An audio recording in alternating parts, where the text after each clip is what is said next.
welcome to the special town hall meeting. We have a quorum of our city council present, which is good. This is a Brown Act meeting, so it's noticed and we can all be here together, ask questions and stuff like that. I hope everybody has had a chance to visit with our community partners. Thanks to our community partners who make the Network for Homeless Solutions. And special thank you to Bracken's Kitchen for the cookies. The Bracken's Kitchen, let's give it up to Bill Bracken. Bill's here. Thanks for the cookies. I'm gonna go over how we're gonna organize this in a second. But if you have any questions that you're not able to ask here, you can fill out a comment form, leave it with any of our city council team. You can always email me at manuel.chavez@CostaMesaCA.gov. No, seriously, if you have a complaint, that's a good place to send it. And so before I turn it over to Nate Robbins, who's going to take us through our, he's our neighborhood improvement manager, is going to take us through the presentation. Just a couple things. Number one is, so I did most of the welcome. I've got a few more words to say. Then we're going to turn it over to Nate, who's going to run us through the presentation. It's a PowerPoint presentation, a lot of good information. And then everybody is going to get a chance. We have, I guess the microphone is over here to my right. Everybody's going to get a chance to talk for 2 minutes. You don't have to take 2 minutes. If you have questions, you can ask questions. This is not like a normal meeting, so we'll try to respond to the questions if we can. But I just want to say before we get started, this is not on my script, but the people that you're going to hear speak from the city are really the angels in our community. The work that they do is amazing. They take people at their most difficult place, and they have to figure out, like, what is it that this person needs? How can we get them to a better place? And it requires a tremendous amount of patience, kindness, skill, and did I say patience? And also it takes an entire village of people. As you look around, you look at the council members, you look at all the community partners. I see the people that have been working on this issue for as long as I can remember. When I started in 2016, there was a Network for Homeless Solutions, and they were doing really good work. And we had Muriel Ullman and Mike Brumbaugh, who's still here, and Stacy Lumley, and they were doing the hard work at the city level with lots of different community partners. And that core still exists. And it's just grown, as you'll hear. And so we're very blessed to have so many great staff people that are focused on this endeavor. And there's always room for improvement. So please use your 2 minutes to explain if you have suggestions. But also don't forget, if you feel it in your heart, to thank the staff and our community partners for some of the work that they're doing. If you can squeeze that into your 2 minutes, I'm sure that'll be appreciated. But with that, I want to call up really I call him the great Nate Robbins, great Nate.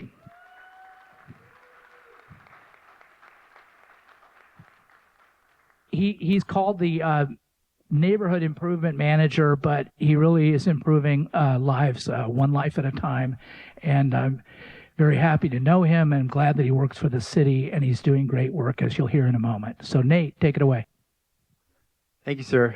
Just a reminder, council, if you guys want, you can go to these seats we have over here, or you can turn around and look at me from there. Just a reminder, it's up to you guys. All right, thank you all so much for being here. I feel extremely honored to be able to talk to you about what we're going to talk about tonight. The amazing system of care that the city of Costa Mesa has developed over about the past 15 years. I've been with the city for about 4 years, and so was a lot of work that went into this system long before I got here. But again, I've had the privilege to take it to the next level with the help of everyone else in this room, colleagues and community partners. So I'll get a chance to tell you guys about that system right now. The system of care that we've created in the city of Costa Mesa is truly a continuum of services. That word continuum really denotes how we have developed and how we run the system. As you can see on the screen, it all starts with street outreach, and which we'll be going into each one of these categories in more detail, but just an overall look at it, it starts with street outreach. The goal is to get people sheltered and safe and warm and fed, and then ultimately getting them into housing. The city of Costa Mesa has a system of care that's unlike any other city in Orange County. I'm a little biased, of course, but I truly believe that Costa Mesa does it best.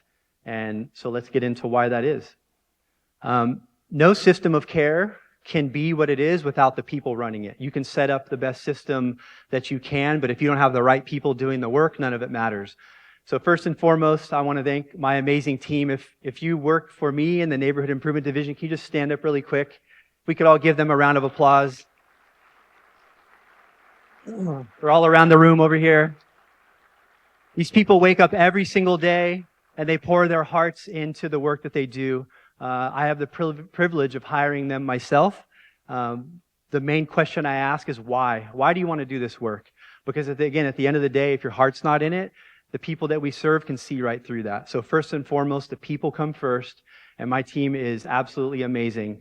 As you see up on the screen, there's a total of 12 of us. I'm the division manager. We have an outreach and shelter supervisor who is Mr. John Began over here. John has been in the city of Costa Mesa for many, many years. He has an award named after him, by the way, the John Began Community Impact Award given by Trellis. John is one of the most amazing men I've ever met. He will literally give you the shirt off his back. He serves harder and better than anybody that I know. So lots and lots of respect to John. Thank you, sir. We have four positions for community outreach. One of them is filled right now, full-time community outreach. Jimmy over here, Jimmy handles the streets by himself. He's out there. Mike Brumbaugh's with him, which I'll talk about him in a second. But as far as full-time outreach, Jimmy's out there by himself. He makes a ton of contacts every day. He has a huge heart for people. He has a mental health background, so he's able to talk to people from that lens as well.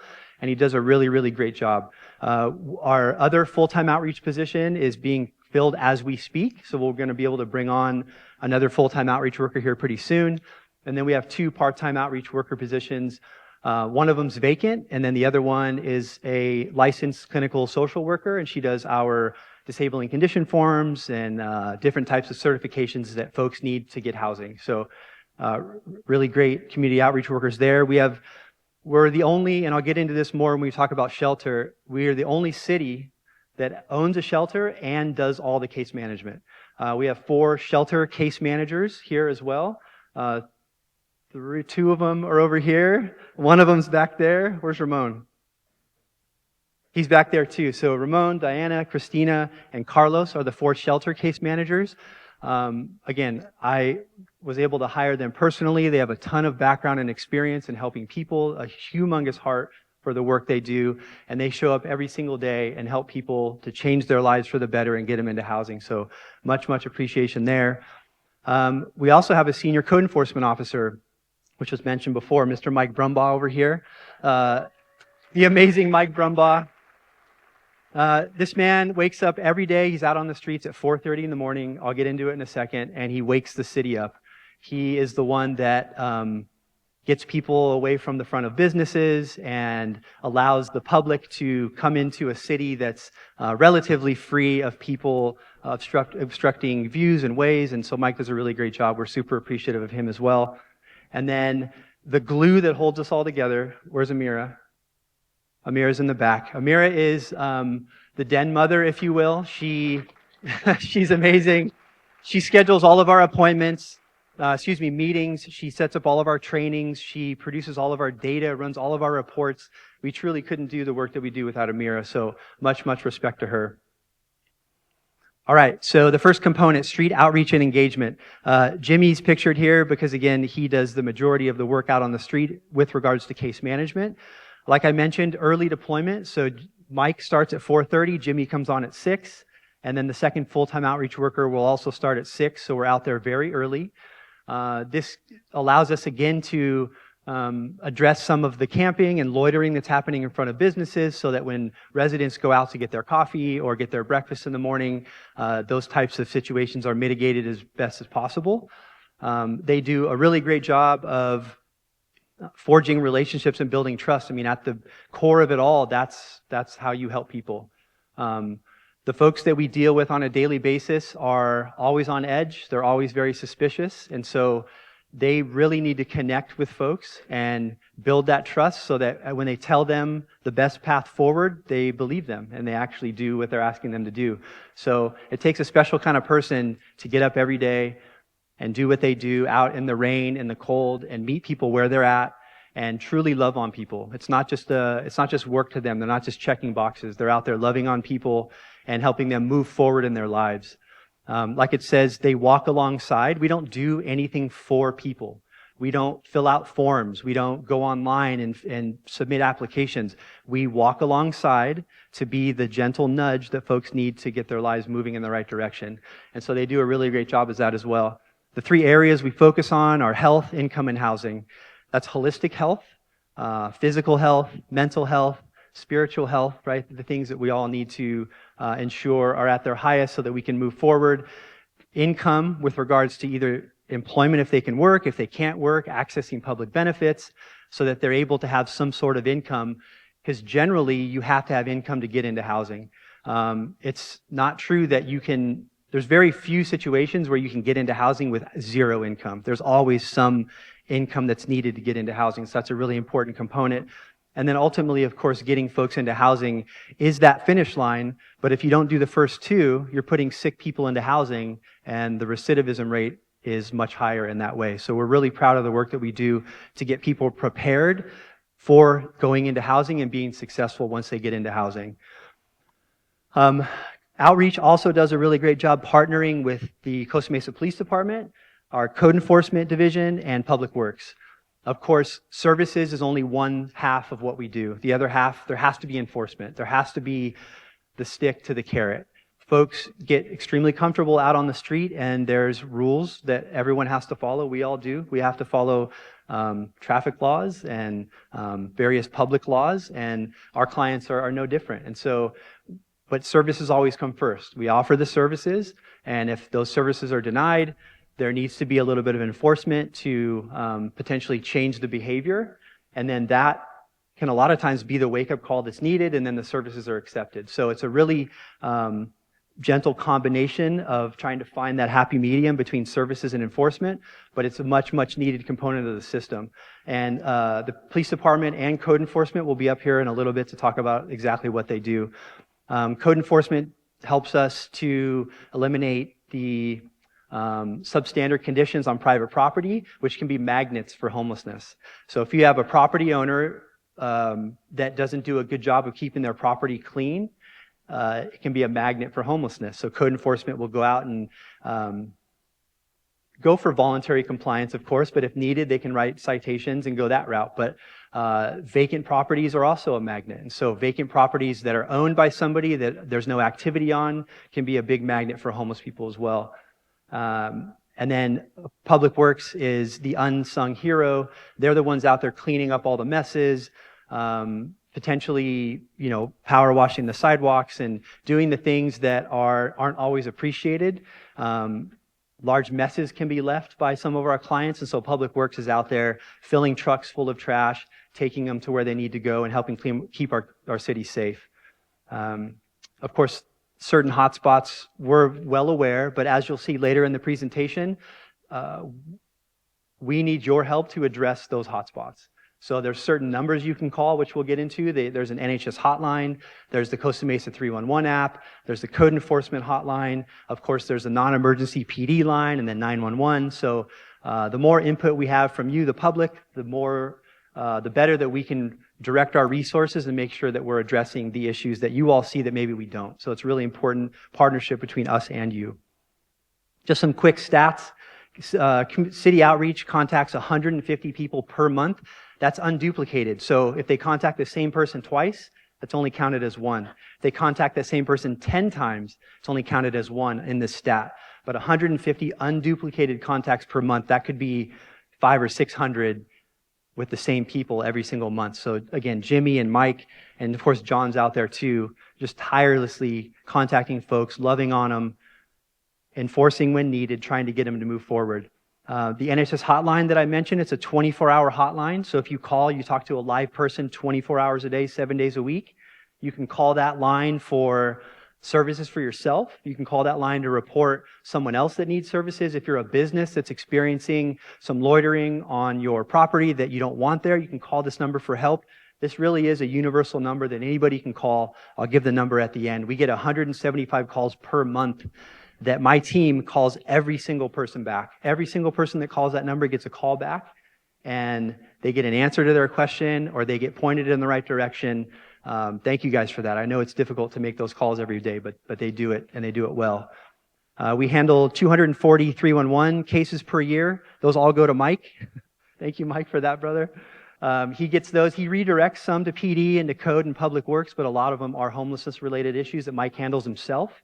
And he closes every one of those out with care and intentionality, and he does a really good job. Thank you for that, Mike. And then this is a really amazing stat, and I like the way the mayor puts it. From street outreach alone, and we're going to talk about shelter later, so this is only street outreach. Street outreach, since 2019, has housed 252 people. There might be 100 people in this room, so 2 times the amount of people in this room, and then some, we've housed in just the past 5 or 6 years. It's a pretty amazing statistic when you think about it, because these are people that are living on the street. It's hard to find them. They're having to deal with the weather. It's harder to stay clean on the streets. There's more addiction issues on the streets. There's more mental health issues on the streets. And so they've housed 252 people since 2019. A really, really great accomplishment there. Yeah. Thank you. Good job. All right. The city can only do so much. Everything I just talked about is only a small piece of the work that we do. We really, really rely strongly on our community partnerships with local nonprofits and others, churches that help us to do the work that we do, other government agencies as well. And so most of you have probably heard, but the city of Costa Mesa was the second city to be selected to receive Cal Optima Health's street medicine program. Which is a big accomplishment because Costa Mesa was there was only one spot, and there were many other cities that applied. Little old Costa Mesa, 110,000 people, a lot smaller than other cities, but we were chosen because of the system of care that we have created, because Cal Optima knew that it would be a great partnership between us and them. It's been in existence for about a year. It was August of last year when it started, and we have the street medicine vendor in the house over here, Yuri, who's a great, great friend and partner back there in the back in the white shirt. He's he deserves it. Round of applause for Yuri. He manages the whole thing. The team has currently enrolled 90 individuals. So there's 90 people living on the streets of Costa Mesa that are getting primary care, primary health care, just like any of you can get from your doctor, Kaiser or whatever. That's what I have. They can get that in a van that goes to where they are and can do anything that we can get in our doctor's office, they can do out of a van out on the street. One of the biggest stats that really stuck out to me was 80% of homeless people on the street don't access their medical care. 80%. Unhealthy people have a really hard time moving forward in life. And so getting well with regards to their health, it's one of the very first steps that they have to, and Celebrating Life does a really great job with that program. Thank you guys so much for being here. Celebrating Life also has a clinic here in the city of Costa Mesa, which makes them even better. The other cities that have street medicine, those vendors don't have clinics in those cities. So not only do they do street medicine, they serve our low-income community here in Costa Mesa in their clinic off of 19th Street. So they do a lot of amazing work there. If you want to learn more, you can go over to the table after this and talk to them. A big shout out to Vice Chair Foley for that. I know she had a lot to do with us getting that, so a shout out to her for that. Thank you so much. The next, I want to highlight the county. The County of Orange has been a great partner for us, specifically outreach and engagement, who they have their table over here. O&E, as they're known, just moved from the CEO's office to the Office of Care Coordination, which is a great move because Office of Care Coordination is who handles homelessness in the county, so it makes perfect sense. They went from the healthcare agency over to the Office of Care Coordination. So since that move, they've really increased their engagement with the city. They're in Costa Mesa mostly on the weekends here at Lions Park and around other areas. And they do a great job of assisting non-Costa Mesa residents. Largely, I mean, outreach will help everybody, but largely, especially our shelter and some of our more direct services, you have to be a Costa Mesa resident to receive those. So the partnership with the county allows us to refer them non-Costa Mesa residents that are in our city so they can get the same level of care through the county that they would get through our team. So without them, we wouldn't be able to serve a large portion of our community. So thank you guys so much. Newport Mesa Unified School District. We have a relationship with the school community facilitators, who are the folks that handle the McKinney-Vento homeless folks, the homeless students in schools. The school community facilitators have a direct line to Molly, who's one of our amazing outreach workers in the back that handles all of the families, homeless families in Costa Mesa. Yeah. She gets anywhere from 50 referrals a month from the school system, from the Family Solutions Collaborative, of Costa Mesa families who are experiencing literal homelessness, living out of people's garages, living in their cars, 5 or 6 families in one house, so just extremely uncomfortable situations. Molly's able to get them connected to the county system, get them on the bed shelter reservation list for the county. She does a really good job working with the schools in that way. The city of Costa Mesa funds 2 organizations. One's Project Hope Alliance and the other Stand Up for Kids, to support homeless students on school campuses. So Project Hope Alliance is a huge factor in supporting family homelessness. So the students that are at school, they can receive services from PHA that extend to their families at home as well. They have food pantries. They give them Christmas gifts. They give them clothes for dances, and they help them do their hair and makeup. It's a really amazing program that both of these organizations run, and they do a really good job of keeping our kids and their families safe. So thank you guys for that very much. We have Lighthouse Church here. Lighthouse Church was the location of the city's temporary shelter. There was 50 beds on the Lighthouse Church property for 2 years. And we housed 75 people out of that program in a 2-year span. We could not have done it without Lighthouse Church, so thank you guys so much for that. Of course, the temporary shelter moved to a permanent shelter, which I'll talk about later. But now, Lighthouse Church has their Waymakers program, Gatekeepers program, which houses 16 men on their facility, and men that are experiencing homelessness, and they lead them down a path to self-sustainability and, of course, permanent housing. So they do a great job with that. And not to mention, they run the city's inclement weather shelter. So like when it rained, yesterday when it rained, they allowed folks to come in, get dry, get fed, get warm, and then when the rain stopped, they let them go back out. Last year, when it rained several days in a row, they ran the program for 3 days. You guys can't imagine how much work goes into running something like that. 24-hour supervision, 3 meals a day, beds and blankets and clothing and everything else. Lighthouse Church does an amazing job helping our community that needs it the most. So thank you guys for that. Yeah, big help. CIT, Trellis. CIT stands for the Community Impact Team. This is a transitional employment program that takes individuals who haven't worked in a really long time and gives them small projects to help them get their feet wet back into the workforce. They get paid daily stipends that they're able to save up and use that money as they wish. A lot of folks are unable to go back into full-time employment. So these types of programs are super important. Terry Moore, I thought he was over here. Here's Terry.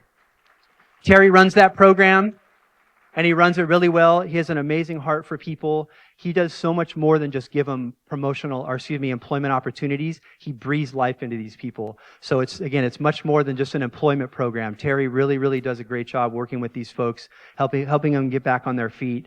So thank you very much to Terry and Trellis. Thank you. Share Ourselves over here. Share Ourselves has been in the city of Costa Mesa a really long time. They had the med van that would come to the shelter to provide primary care at the shelter.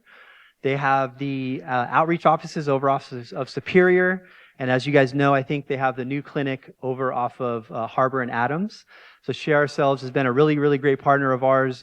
A lot of the outreach work that we do could not be done without them. Mike McGlynn is a huge partner of ours. I don't know if Mike's here tonight. There he is. Yeah, Mike. Appreciate you, brother. So big thank you to Share Ourselves. Someone Care Soup Kitchen. Adam couldn't be here tonight. He had another engagement, but of course they feed hundreds of people a week. They have daily feedings. They deliver meals to homebound individuals. They have tutoring. They have farmers markets on the weekends, and they're a hub for engagement. So if street medicine needs to meet folks, they'll let them park in their parking lot. Someone Care Soup Kitchen's been a staple in the city for a really long time. So really, really glad that they're here, and thank you to Adam for all the work that he does there. And last, they're not here, but College Hospital has always been a great partner. They actually helped us reach our goal for shelter beds when the federal mandate came down that Costa Mesa had to have a certain number of shelter beds. Because they had these crisis stabilization units, those units were able to get us to meet our goal. So we put shelter beds in our permanent shelter, but College Hospital was a great partner in that. They also have inpatient detox, and then they're able to connect folks to residential rehab when they're done there. So, as I mentioned, we have a great partner in code enforcement, and here to speak a little bit more about that is the Community Improvement Manager, Renee Macias. He's going to tell you guys more about code enforcement, all the amazing work they do. Welcome him up.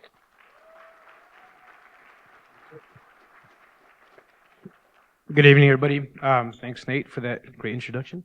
My name is Renee Macias. I've been with the city for about 15 years now. Started off in recreation as a field ambassador and moved up.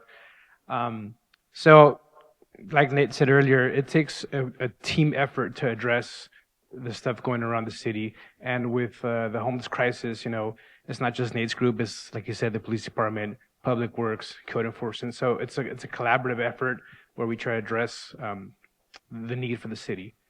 So a quick overview of code enforcement. Our mission is to protect residents, business communities throughout a variety of programs that address blight, deteriorated conditions, nuisance behaviors, while focusing on a higher quality of life in the city. So there's two parts to code enforcement. We address the commercial part, and then we also address the residential part. So the residential part, substandard living conditions, residents need help. My team goes out there and helps them out. And then the commercial part, like Nate mentioned, owners are having issues with homeless, and then we have these buildings that attract blight. So my job is to help that and address those with those property owners. So it goes hand in hand. We have a total of 11 staff in my division, one community improvement advisor right here. I have one senior code enforcement officer who was recently promoted, Yesenia Gallardo. She's right there. We have 7 full-time code enforcement officers and 2 part-time. One of those part-time officers is strictly assigned to the commercial enforcement. So he's that one officer who helps out with Nate's team. So if they reach out and say, hey, we have an issue with an abandoned commercial property, we can't get a hold of the property owner, can you help? So my part-timer goes out there along with Mike's team, and we'll make contact with the property owner and say, hey, look, let's walk your property. Let's see what we can do to make it a safer place, so it's not attracting blight or anything like that. We want residents to drive through the thoroughfares of the city and be like, hey, that's a nice commercial building. Addressing the issue, going back, the goal is to engage with residents and business owners to address the concerns of blight, property maintenance, and public patron safety. So some quick stats real quick. So since the beginning of this year, we've addressed about 95 commercial complaints. Of those 95, 13 related to property maintenance. So graffiti, trash, weed abatement, unsecured buildings, which can be, we can get transients or squatters in these buildings that can cause fires. So we work together with Nate's group and try and get a hold of these property owners to clean it up, address it, and secure the buildings. 6 cases of those were referred by Nate's team. So I've known Mike Broombaugh since I started with the city in 2005. So it's been a great partnership with Mike. He knows he was one of us, so he knows the needs of the city. And then we also work with PD, Sergeant Garcia. He's my contact with PD. So sometimes Sergeant Garcia, but hey, Renee, I can't get a hold of this property owner. Can you help me out? So yeah, we'll search the database. We'll get a hold of the property owner and fix the issue. How do we connect? So I put these QR codes up here. So if you have a phone, you want to snap at it. But yeah, 311 is the best communication for you to call us and say, hey, I'd like to report this issue. It may not be an issue, but we'll still go out, we'll take a look at it and make sure that if it needs to be addressed, we'll address it. And just some quick examples of the type of work we do. So these are some commercial build properties where they're either complaints or they are proactive by my staff or they're referrals from Nate's team. So as you can see here, we got a commercial property where there's been squatting and my team goes out there, we'll go out, talk to the property owner and say, hey, let's take a walk. And then here's what you can do to kind of deter, the issue. So these are just some quick examples. This one right here, this was a long-standing issue because it's a bus to the Caltrans property, and so we had a lot of squatters that go from the Caltrans jurisdiction and jump over the city. So we'll work with other agencies as well. We'll reach out to Caltrans and be like, hey, we're having this issue on our city borders. How can you help? And then on the single family, the residential, we'll partner up with I saw her, Raina. Raina's one of my go-to. She's a very good friend of mine. Thank you, Raina, for being here. If I had to present on the regular code enforcement, I'd have 10 slides of how Raina has helped out our division out. So, but yeah, just overall, it's a team effort. We are here to keep the residents safe. We are here to keep property values up, commercial, residential, so that, it's our slogan. We want to keep Costa Mesa, a great place to live. And so, yeah, thank you very much.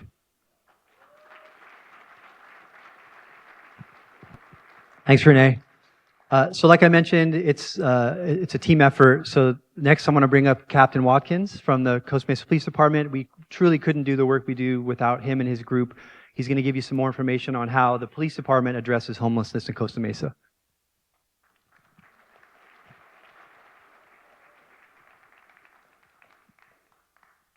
All right, thank you, Nate. Good evening, everyone. Like Nate said, I'm Captain Brian Watkins with the Costa Mesa Police Department. Been honored to work for the city and with the police department for over 30 years. Currently, I oversee our field operations division. This is over 130 men and women, sworn and professional staff that deal with issues that we need to deal with on a daily basis, including our patrol division, traffic and parking, our K-9 unit, our jail operations, and our community policing unit, which I'm going to talk about a little more detail shortly. So how does the police department work into the city's overall vision of addressing homelessness, and how do we work hand in hand with Nate and his team in outreach to address these issues? I think it comes down to positive incentives and consequences. We have to have both of these things to address homelessness. Nate referred to it earlier. Nate's team, our community partners, they're providing all these opportunities, shelter, soup kitchen, health care, all these opportunities for long-term stabilization and housing to address those issues and get people off the street. However, in order to do that, like Nate mentioned, we have to have consequences. There has to be consequences for those who choose not to go into housing, who choose not to accept services and want to commit crimes and do all those things that create blight in our city and and create issues for our community. So that's where we step in. Addressing homelessness has to be a balance between those two issues. We cannot, as we all know, arrest our way out of homelessness. At the same time, we can't just provide services. Our city would be a magnet for an attractant to more homeless, unfortunately. Unfortunately, there's many that are on the street that don't want assistance. There's what we call service resistant, and they want to live on the streets. They're addicted to drugs and alcohol, and they also commit crimes. And that's where our team steps in. PD focuses our efforts on these individuals by diligently enforcing the law, and preventing them from establishing long-term campsites. We want to make their decision to live on the streets and not accept shelter and not accept housing as uncomfortable as possible. So that way, they can choose. They can choose to go into those different things, or unfortunately move on to another community, so that way we can clear these issues. So I must stress, though, our officers show empathy to everyone. We act professional. We respect, obviously, everyone we come in contact with. You can do both. You can hold people accountable and also treat everyone with empathy and respect. And that's what our men and women do every day. So the tip of the spear for us, so to speak, is our community policing unit. Although all of our officers deal with homelessness-related calls for service every single day, our community policing unit is the ones that are solely focused on these efforts and collaborating with outreach, our public works, Caltrans, and other county resources to address homelessness, encampment mitigation, as well as removal of debris and blight. Our community policing unit, I've got two representatives here, Sergeant Mario Garcia, Officer Jason Santos. They're two of our 4-officer team with 1 sergeant. These officers work and do amazing work in our community. Last year alone, our community policing unit cleared 110 encampments. They housed, with assistance from Nate and his team, 25 people, connected 20 people to detox, made 255 arrests, and issued 28 citations. So they work tirelessly to deal with these issues and keep our community safe. Additionally, thank you. Pause for the claps, right? Additionally, our community policing unit also includes our park rangers. We have 7 park rangers who deal with all park-related issues, including homelessness and encampments. We work in Fairview Park as well as Talbert Park to mitigate homeless encampment sites. Talbert Park, although technically a county park, because it's so impactful to our community, we work hand in hand with OC Parks to go in there on a routine basis to clear out and mitigate homeless encampments.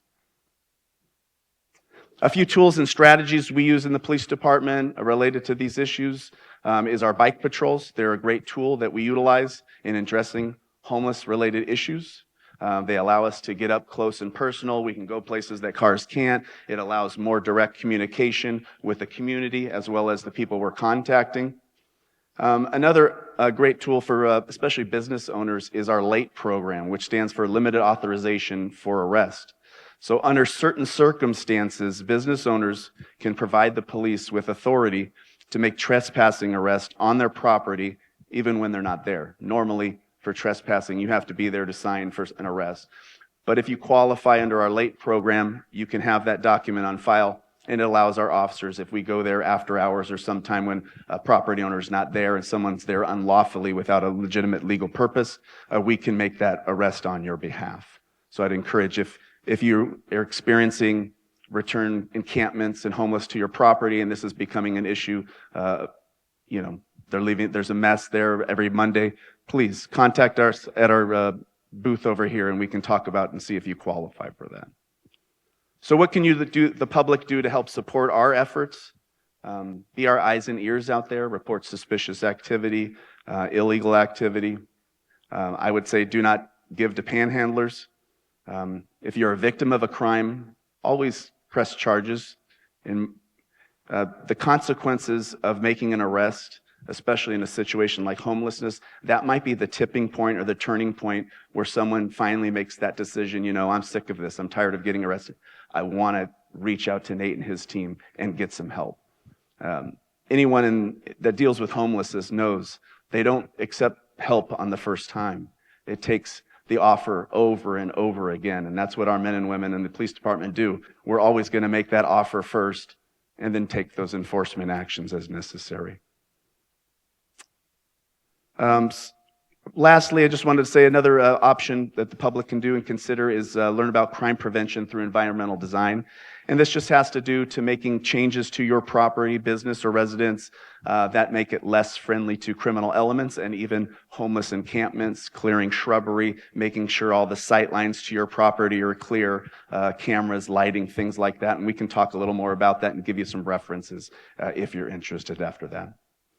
And with that, I appreciate your time. Thanks so much.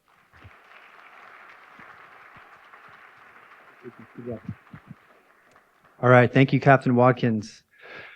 So, like I mentioned, the second component of the system is shelter. We outreach into the field, but the ultimate goal is to get people dry and safe and fed and in a place where they can breathe. John says it best, that when someone comes into the shelter, the first thing we want them to do is breathe. They're out on the streets, they're looking over their shoulder, it's hard to get a good night's sleep. We bring them in, we give them a change of clothes, we give them a meal, we give them a shower, we let them take a breath, and then we start the work. It's always person first and work second. Always, always, always. The Costa Mesa Bridge Shelter is an amazing place. Again, I'm biased, but I think it's the best shelter in the land, and I'm going to tell you why. It started off as a 69 plus 3, so 72-bed shelter. In July of 2023, we took it to an 85-bed shelter. And then just recently, we took it to its full capacity of a 100-bed shelter. That's 70 men and 30 women, which is indicative of the homeless population in general. It's dominated by males, so there's always going to be more male beds than female. But what really makes the Bridge Shelter amazing are the behavioral health beds that we just introduced very recently. We have a total of 30 behavioral health beds. Big shout out to Vice Chair Foley and the county for the first 15 beds. The city received a $4.2 million grant from what was called the Behavioral Health Bridge Housing Program to introduce 15 behavioral health beds there. The county sends their clinician 1 day a week, sometimes 2, to the shelter to do mental health assessments. They can connect people to inpatient detox, to outpatient residential programs. And these are services that we've never had at the shelter before. So we were housing people, yes, but a lot of them were still sick. And so what we have now is the ability to approach those issues holistically and get them well before we place them into housing, just like I said. And then shortly after that, we received a grant from Assemblywoman Cotty Petrie Norris to add 15 more behavioral health beds. So again, 30 total beds. Yeah. There's no way the city could have done that on our own. It's such an expensive endeavor to do those things. So these funds that we get from other agencies are vital to be able to serve our people. So major shout out to the county and the state for that. These behavioral health beds are really special. Again, the folks that we were putting into housing, we weren't addressing these issues. So now that they have access to the county clinician, they're able to get the help that they need, also to get certified to get into special types of housing they wouldn't be able to get into without these certifications. Mental Health Services Act housing is one of the most funded housing units currently, but if you don't have MHSA certification, you can't get into those units. So the county's certification of those folks for MHSA is super important. Not to mention the financial assistance. So there's rental assistance, there's deposit assistance, there's furniture assistance, there's detox assistance. So much money can be spent on these folks who don't have money on their own and that the city doesn't have on our own to provide those services. So again, without these grants from the county and the state, we would not be able to do the work that we do at the shelter. So thank you for that. We are the only city, I repeat, the only city that owns our own shelter and does all of our own case management. There's no other city around that does that. That was a recent change about a year ago. And like I said, there's 2 of them over here and 2 of them in the back. They are such amazing people and amazing employees. I'm so proud of the work that you guys do. We were able to hire Christina with the county grant money. She's a full-time employee, so she's not going anywhere, but the county money pays for her salary 100% and benefits and everything. So again, we wouldn't even have been able to bring her on without that. But Christina and Carlos and Ramon and Diana, they have a max caseload of 25 each, which is the federal standard. But if the shelter's not completely full, maybe they'll have 20 each. So they have all the time in the world to pour themselves out into their clients, and they do. They are meeting with their clients weekly. They are motivating their clients, getting them to focus on their health, holistic health, mental health, right? Spiritual health, physical health, all of that is so important to get them to increase their income, because like I mentioned, you can't get housing without income. And then of course, the ultimate goal is to get them into housing. And they do a really, really great job of that. I do want to mention the partnership that we have with the city of Newport Beach, and Natalie Buzmajin's in the back over there if you want to hear more about Newport's role in that. But the city of Newport Beach essentially purchases 25 beds from us on an annual basis, and they've been an amazing partner. Just as the city couldn't have done what we do now with behavioral health care without these state and county grants, it would have been really hard for us to financially sustain the shelter without Newport Beach's help. So thank you. I know Natalie's here representing the city of Newport Beach, but thank you to the city of Newport Beach for that. Thank you very, very much. And then, of course, how many people have we housed? 210 people since 2019, which is a great feat. So total, and I don't have this number up here, I think it's on one of these boards, 465 people to date. We're approaching 500 people that we've housed since 2019. I don't know of any other city that has done work like that, right? And it's all a testament to the people that we have doing the work. Without you guys, none of these stats would be possible. So thank you guys so much for that. Great, great work. Also, like with outreach, we couldn't do the work we do on the street. We certainly couldn't do the work we do in the shelter without our community partners. Mercy House, who has a table over here. Thank you guys so much for being here. Mercy House is the shelter operator. Mercy House essentially handles 4 things. They handle logistics, which is one of the most important things that we try to do for our folks is take away the daily tasks so that they can focus on the more important things. So things like laundry, things like getting them Ubers to go out to their appointments, right? These things Mercy House handles. They do a really great job of doing bed checks to make sure that the dorms are staying clean. Again, laundry's done for our folks on a weekly basis. They don't fluff and fold like John says, but they do the laundry for these residents so that they don't have to worry about it. They handle the security contract. So we have 24-hour security at the shelter, 2 guards, one at the front doing security checks as folks come in and out, the other one roving the property 24 hours a day. So the folks there are safe and they have a place to feel safe, which is really important. They also handle the janitorial in the shelter. If you haven't been, or if you see the video that was playing earlier, the shelter is immaculate. You go in there, the floors are sparkling, all the surfaces look wonderful, and that's a testament to the work of the Mercy House staff. Thank you guys so much for that. And lastly, they have a shuttle service. So we need a way to get our folks out of the shelter, to get to the store, to get their doctor's appointments, to do what they have to do out in the community. So the shuttle leaves the shelter several times a day. It has multiple stops around the city, and then it goes back up and picks folks back up and brings them back to the shelter. So thank you, Mercy House, for that and your great support there at the shelter. Thank you.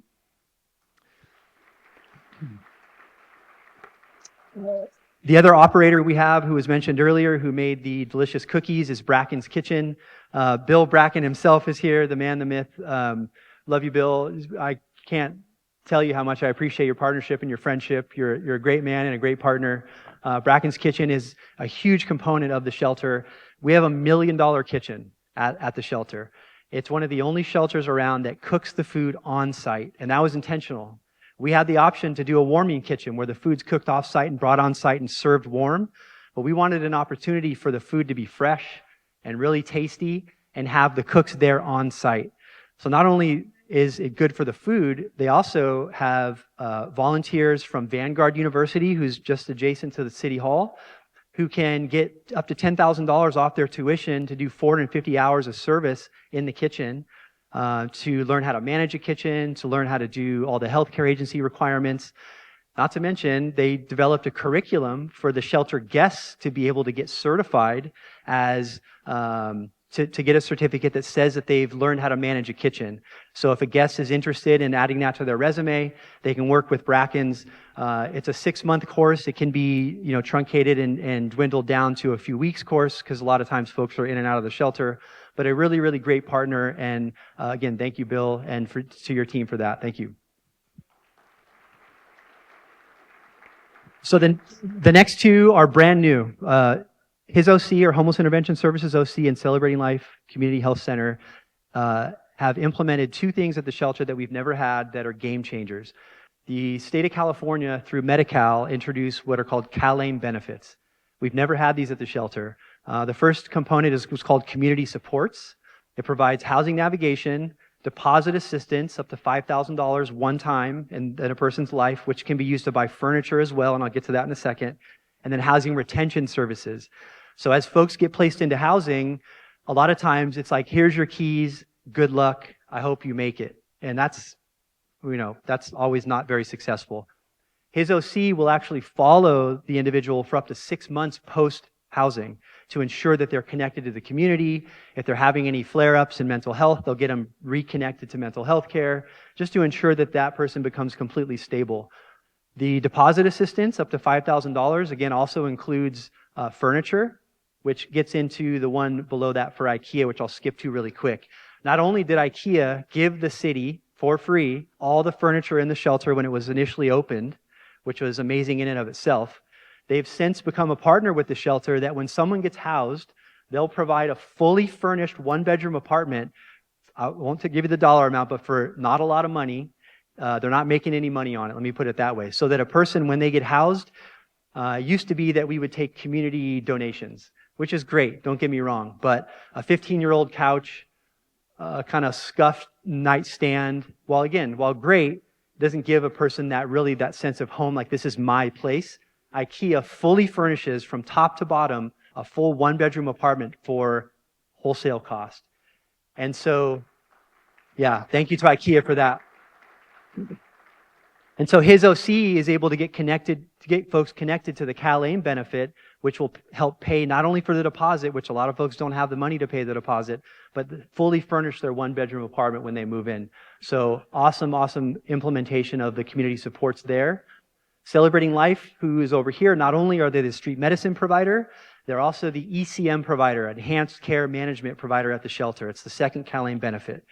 The best way I can describe ECM is if you have a sick parent and you're their caretaker, you're responsible for getting them to the dentist, to the eye doctor, to the heart doctor, and it's your responsibility to manage all that. That's what ECM does. It manages a person's whole care to ensure that they're getting access to everything that they need, and Celebrating Life does that for us. They do an amazing job at the shelter for all the folks that they work with, so thank you guys for that. Thank you.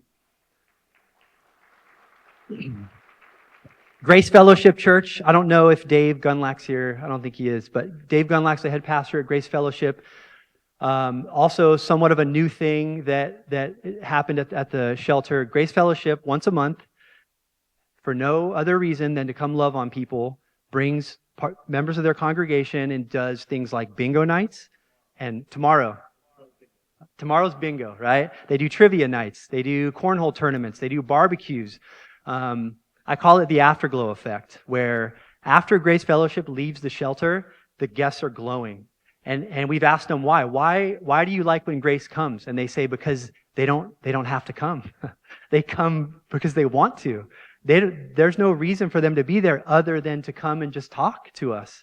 And the shelter it has life that it doesn't have when they're not there. So thank you guys so much. I cannot thank you enough for the work that you guys do for our guests at the shelter. Thank you.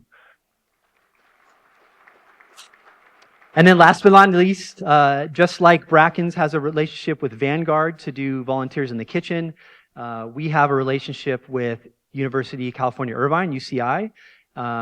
This is another thing that Amira runs. Amira, when I first got here, so Amira has, she's a master's of social work and she has a PhD, and she was part-time for the city. And I said, wait, we gotta promote her immediately. So she runs our internship program by herself. She develops curriculum for these folks. She manages them on a daily basis. They come in and do a certain amount of time at the shelter, and they get up to $10,000 off their tuition. But it's not just a job for these students. When they come in, you should see the smiles on their faces, but more importantly, you should see the smiles on the guests' faces, because they bring life to the shelter that, again, wouldn't be there without them. Simple things like setting up an email account, how to manage your cell phone. They do daily workshops for like living type skills. So a really, really great partnership with UCI, where we're able to have that symbiotic relationship. They get help, but we're also very, very helped in that way. So they're not here, but yeah, thank you UCI for that. All right, the last piece, housing and homelessness prevention. People experiencing homelessness can't go into the general housing market. It's hard for me to find a rental, right? $4,000 a month and double deposits and all those things. So you need special housing for folks that have mental health issues and drug addiction issues and have never lived on their own. And that special housing is called permanent supportive housing. It's the type of housing that not only is the rent decreased, but there's on-site services, which is the key to helping people stay off the streets. You have to have on-site services. If you expect folks to live in an apartment by themselves and get themselves to all their appointments, it's not going to happen. With the on-site services, there's over a 90% retention rate in PSH projects. Over 90% of folks that get in never leave, which is an amazing statistic. The city of Costa Mesa has two. One of them is currently running right now, which is the one you see here. It's the Motel 6 home key conversion, now called the Mesa Vista Apartments. Mesa Vista is owned by community development partners who couldn't be here tonight, CDP. It is managed by QMG, Quality Management Group, and then all the services are provided by Mercy House at that project. So Mercy House has their fingers in almost every component of what we do in Costa Mesa. We're very, very grateful for you guys for that. Mesa Vista is 86 total units, with 40 of those being PSH. Of the 40, 10 are veteran units and 30 are for individuals with MHSA certification. And then phase 2 of that project, which is under construction right now as we speak, which should be leasing up in April-ish of this next year, so not too far away. 46, very low income, which is 50% AMI. Don't quote me, but I think it's just under $50,000 a year and now I was shocked. Seniors at 55, holy moly. That's like when you get the ARP mailer and says, you're now a senior at 50, come on.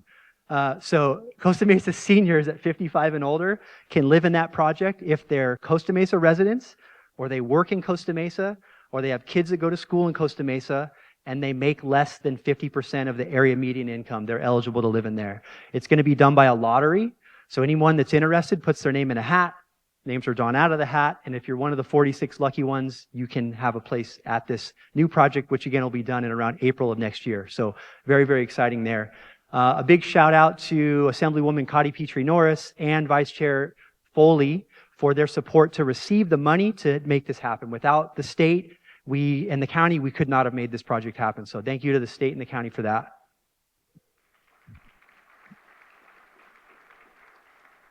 Costa Mesa, again, 110,000 people, little tiny Costa Mesa, 2 home key projects. There's only 5 in the whole county, and we have 2 of them. So we're pulling our weight, right? The second home key project is the Travelodge conversion at 1400 Bristol, right at Red Hill in Bristol. It's going to be called the Avon River Apartments. It's 76 total units, 100% PSH, just like we talked about, 100% PSH. It's 48 project-based vouchers, which means the units have vouchers. The folks moving into those units don't need to have a voucher. If they move in, they get the voucher from the unit. 10 of those being veteran units. And this is what makes this project really, really special. As far as I know, it's the only project like this around. There's a partnership between Costa Mesa and Newport Beach. Costa Mesa gave $4 million, Newport Beach gave $3 million, and we each get our own exclusive units in this project. There's no home key project like it. So when it's done, 28 individuals who are either on the streets of Costa Mesa, Newport, or in our shelter are going to move into this project, brand new, never been lived in, fully furnished, on-site services. And again, it couldn't have happened without Newport. They actually didn't have the money to make this happen. I made a couple phone calls. Newport was on board. They provided their funding to make this thing work. And because of that, again, of course, because of the work by Assemblywoman Cotty Petrie-Norris and Vice Chair Foley as well to get the funding to make this happen, plus Newport and, of course, the council's allocation of the funding of that as well. This is going to be an amazing project, nothing like it in the county or anywhere for that matter. American Family Housing is the service provider and the property manager, so they're going to do all of it. This project is going to be done in around May of next year. And so you'll be seeing things coming out about that, ribbon cutting and things like that. So really, really amazing project there. And last but not least, this is on the homelessness prevention side, and I'll move quickly through this. The Tenant Protection Ordinance, the city of Costa Mesa was the first city to adopt an ordinance that was stricter than the state's laws regarding tenant protections and no-fault evictions. Major kudos to the council for that. At the time, we had a lot of Costa Mesa families that were being evicted, no fault evicted, which if you don't pay your rent, if you break your lease, that's an at fault. You can have done nothing wrong and be evicted from your place if the owner wants to do rehab or sell the place or do some other work. We had about 65 families that were experiencing that. So the council stepped up, adopted an emergency ordinance to help protect those tenants. That happened in November of 2023. But to be clear, while it does save tenants from being illegally evicted, it also, a lot of the work that I do is mediating between tenants and landlords. I help landlords do it legally, right? I make sure they have the forms and the education and the information to follow the law, while also helping the tenants who are going to become houseless, even if temporarily, to provide housing assistance. That's another thing that Molly does. Molly does a really great job working with our no-fault eviction tenants to ensure that they have connection to Families Forward and Spin. Spin has a table there in the back too. Thank you, Spin, for being here. Spin's been in the city of Costa Mesa for many, many years. A great partner. They provide housing assistance to folks not only facing no-fault eviction, but folks that are just down on their luck and need a couple months assistance in rent there. So great partners in Family Forward and Spin. The ordinance that the council adopted requires that landlords pay 1 month of fair market rent. The state law was that they would get 1 month of their current rent. But let's say you've been in your apartment for 30 years and you're paying $1,000 a month. Now you're evicted into a market where it's $4,000 a month and they're only going to get $1,000. That doesn't even pay a quarter of your deposit for your new place. So the council required that landlords would pay the fair market rent for the unit that you're in to ensure you're going out into a market and you have what you need to not become homeless and struggle. So really, really brave thing by the council to step up and do that. And then on top of that, where Families Forward and Spin come in, there's income and need-based financial assistance that can provide additional deposit assistance and additional rental assistance for folks that have the need and that would struggle in the first couple months in their new unit. But then there's also financial viability classes that they can go through to help them make sure that they have the money to continue to pay that rent and stay in their housing. So amazing job there. And that's it for that. So I'm going to call up the city attorney, Miss Kimberly Barlow, who's going to tell you about the anti-camping ordinance in the city of Costa Mesa. Thank you, Nate. Nate's saving time by leaving out one of my names, but that's okay. Nate talks a lot about the carrots. Nate makes very good carrots. I'm part of the stick.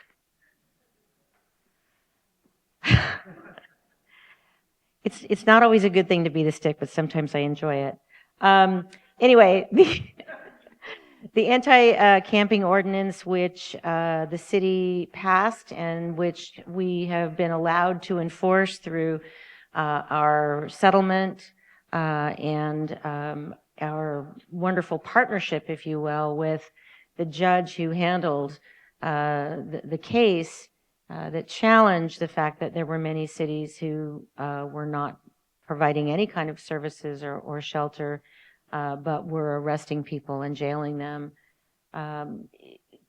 Through that agreement, we were able to maintain this one of the strictest ordinances around that allows us to protect our spaces, to protect our business community spaces, our residential spaces, our park and public spaces.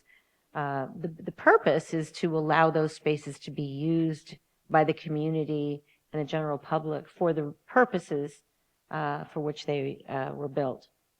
What is prohibited in our ordinance is camping, the storage or use of camping equipment, and the storage of personal property on others' private property without their consent, in public, particularly parks, streets, sidewalks. For those of you who have seen some of the encampments that code enforcement and the police department have so assiduously, with Public Works help, of course, been removing, it can really be an impediment to kids getting to school, to businesses opening when they want to and being able to serve their customers, to parks being able to be used by people. So the streets, the alleys, public parking lots or areas and parks are the primary beneficiaries. We forbid the storage of personal property. If we find personal property that has been stored in a public place, we will put a notice there. I'm talking about unattended property. We put a notice there. We tell them how they can claim it. It's stored at the police department or on a property maintenance facility where it can be claimed by its rightful owner who can properly identify that, that property. We're required to keep it for 90 days. That's a requirement of law. If that is not claimed at the end of that 90 days, we can sell it, dispose of it, deposit it into the treasury, etc. We do and will dispose of trash, perishable items, certainly dangerous items and contraband. Those can be disposed of immediately when they are found. Evidence of a crime can be retained as appropriate, of course, and abandoned property that is of no use is not required to be stored. It's a tool in the toolbox. Just like the code enforcement work that we do with the department on whether it's homelessness related or blight related, the goal is to obtain compliance. The goal is to incentivize individuals who are reluctant to seek shelter, to seek housing, to please don't take up our public space. Go into the spaces that we are providing for you. And with that, I'm going to turn it over to the city manager for some closing remarks.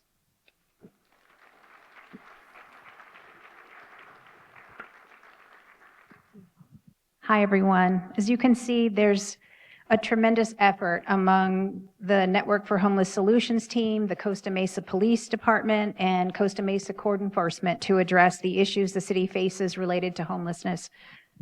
We couldn't do the work without the efforts of the city staff and the officers who come together every day as a team, from the proactive bike patrols to the vacant property cleanup work along our commercial corridors, the public works cleanup crew, and the dedicated case managers who advocate for individuals on the streets and in the shelter.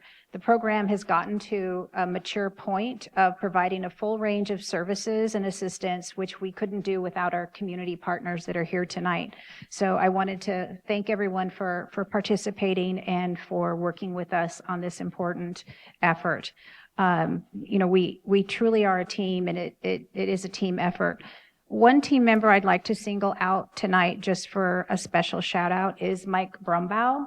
Mike, as Nate mentioned, is our senior code enforcement officer that's been assigned to the Network for Homeless Solutions for a few years now. And Mike's work with businesses and property owners and individuals on the street to ensure our streets are clean and safe and individuals are getting the help that they need has really been extraordinary. Mike will be retiring in December, and he leaves a legacy of tremendous work, and he epitomized the definition of a servant leader. Mike goes out every day.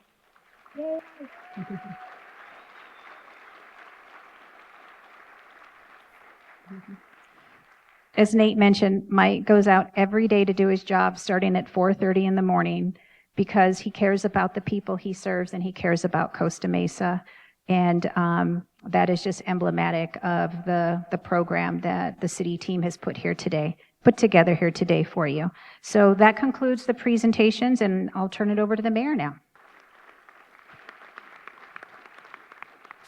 I hope you're all as proud as I am with all the great work that's being done. But now as I promised, everybody's going to get a chance at that microphone. Anybody who wants to line up, and we'll do 2 minutes each. And where's our Brenda, our city clerk? Are you going to administer the 2 minutes? So follow her direction. And so you could say anything you want about this topic, and then we'll try to keep careful notes. And if there's anything we can answer or follow up on afterwards, if we have time, we'll do so. So Jim, you got the floor for 2 minutes. A lot of great people on this issue with hearts big as two of my fists, but I don't hand out participation trophies for the activity. I look at the accomplishment. I want to look at the facts. Years ago, when I was on the planning commission, I did public records for calls for service here at Lions Park, police and fire. 700, 2 per day. And then I took to the bully pulpit with a microphone and started reading out the incidents. Urination, defecation, fornication, drug paraphernalia in the landscape. And that was the compelling event that necessitated the formation of the first homeless task force that has evolved to what you see here today. The same thing I did when I heard about Mesa Vista. You heard what wonderful accolades it was here tonight. I'm hearing in my neighborhood there are problems, so I did a public records request. And for perspective, I also looked at the Vagabond, a notorious problem motel, and the Alibaba, historically problem motel. 186 calls for service, one every other day. We're supposed to be helping those veterans, right? Compared to the Vagabond, which is less, and the Alibaba is only 28. And what are we doing? We're going to do it again with another motel. We're going to allow Newport Beach to continually come into our city, cut checks, throw their issues over our fence, and laugh at us when they go back over the border. So I've been trying to figure out how to bring technology here. So we came up with an idea. We looked at El Cajon. They have a GIS map of incidents plotted for homeless so that the residents can see forces can be marshaled properly. And then the next thing I had to do is I looked at the city's zoning map, which is medieval, 20 years old, a 10 megabyte file. We don't have any of this technology here. The city council, most of you added 100 bodies in the last 5 years, and you're not producing any meaningful solutions. We got to get better. We got to get better. These issues, I made this last week known at city council, and it wasn't even addressed here today to say, yes, we have an issue. Yes, we're looking into it. It was all rah-rah. We're not going to solve the problem. Who's next? Yes, sir. Hello, my name's Steve McNally, Honorable Mayor and council members and everyone else. Homelessness is it's a changing target. So people make a difference. So I share why you're proud. I was kidding Nate that I give him a fan club. But now I think I should extend his fan club to all the people he works with. Because I have a son with schizophrenia. I'm very involved with mental health and substance use in the county. And once you find compassion and connectedness, that's the sort of the solution to helping people get better, one person at a time. And the only thing I would add to the presentation tonight, well, two things. One is I'd ask Governor Newsom to make better use of Fairview Development Center and fair share it so we could get affordable housing in our county, fair share the cost across all the cities. But the second thing I would do is I would ask, what can the public give us, and ask, what can the public do with our flexible private money? Because government money it's available, and Assemblymember Petri Norris and Supervisor Foley have done a great job getting that money to the city. But government money is very confusing when you have to spend it. And our money is much more flexible. So if you give us an ask, unfortunately for me, if I had the money, I would help you. But I only have karma dollars. But I'm sure there are people here, if asked or given a lane to provide support, would do it. They just don't know how to do it. And when influence meets the people who know how to do it, things will really change. And I just get a shout out to, I'll be very quick, to Trellis too, because I like the fact that we're changing the attitude of the city. It's been around for a while. And just to get people to be connected to each other and to get things done.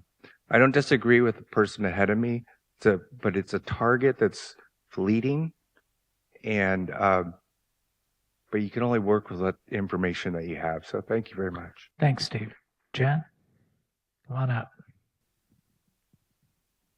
Good evening, City Council and staff. My name is Jen Tanaka. I'm a resident of Costa Mesa.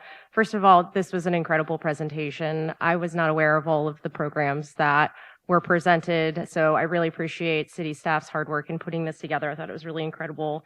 and makes me very proud to be a resident of Costa Mesa. I also do want to shout out the 311 app, and in particular, Director Setharaman, who I see in the audience. I have put in too many 311 app requests, and they have always been fulfilled, so I'm really, really excited about that got that shout out. I just had some questions since this is a town hall.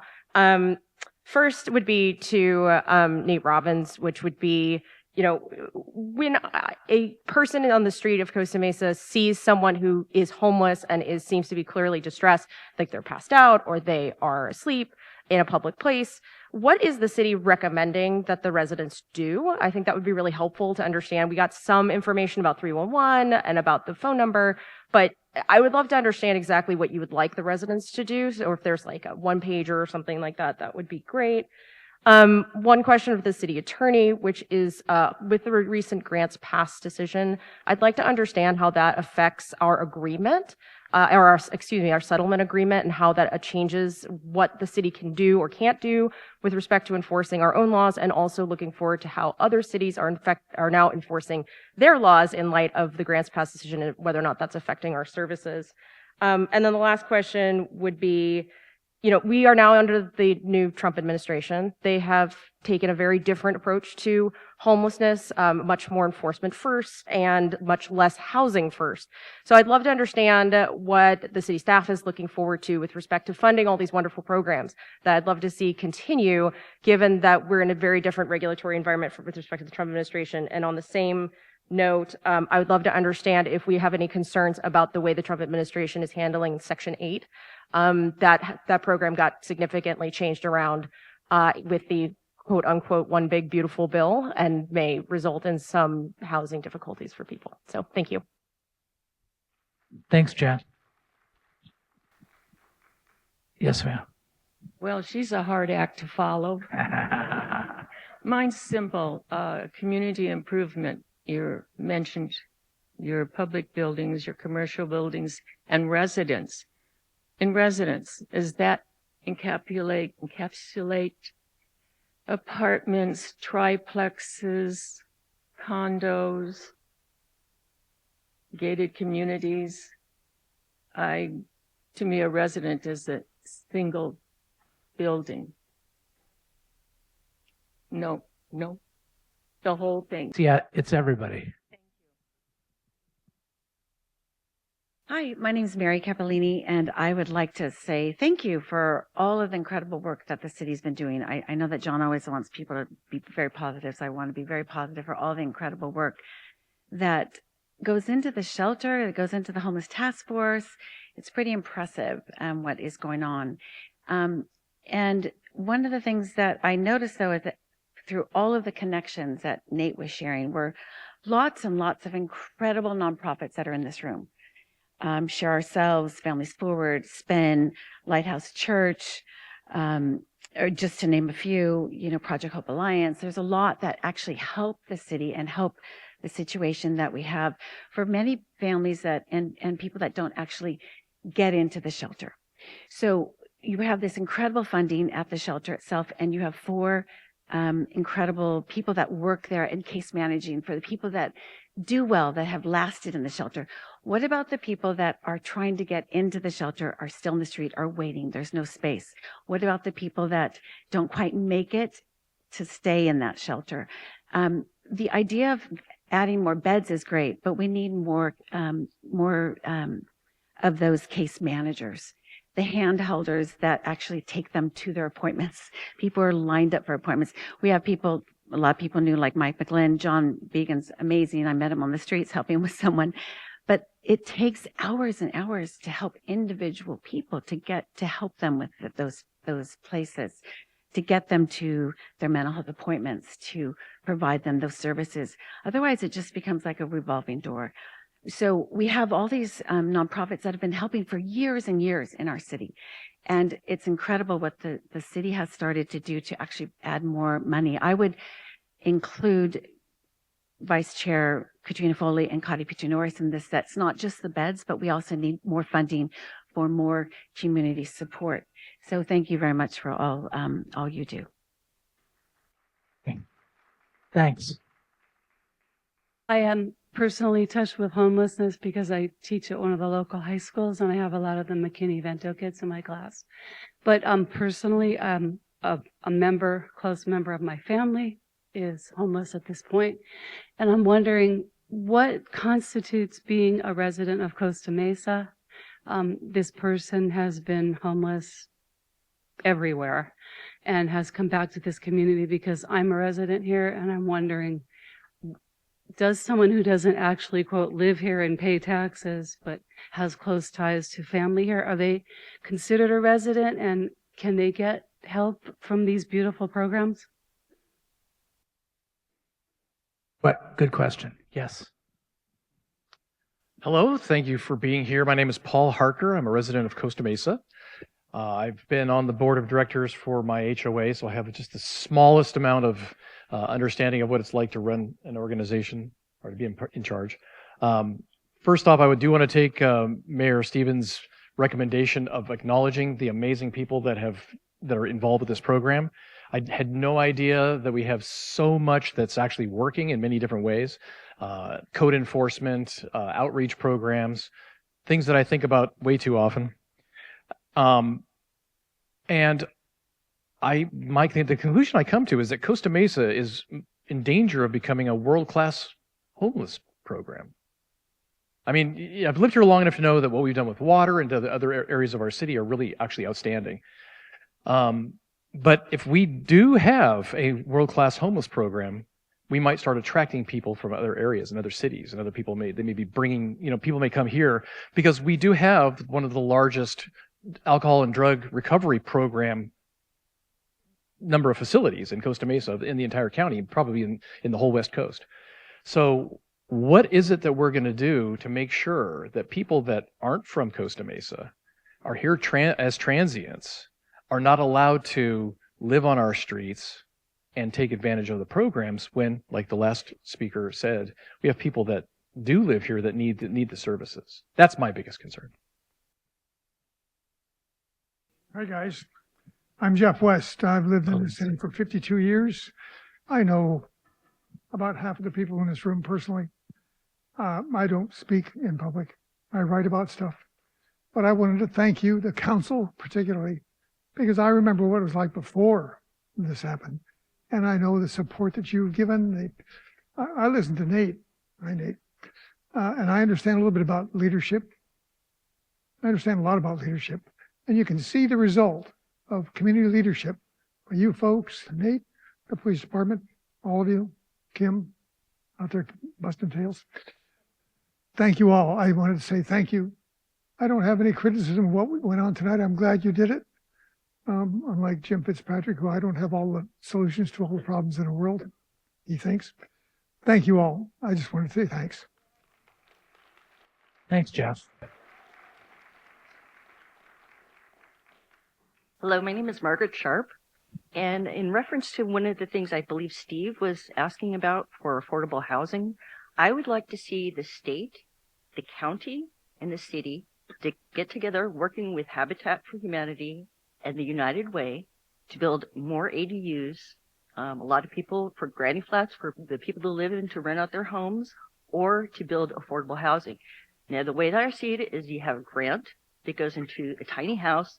You get the community to come together. You get vendors to chip in. You get Home Depot. You get IKEA.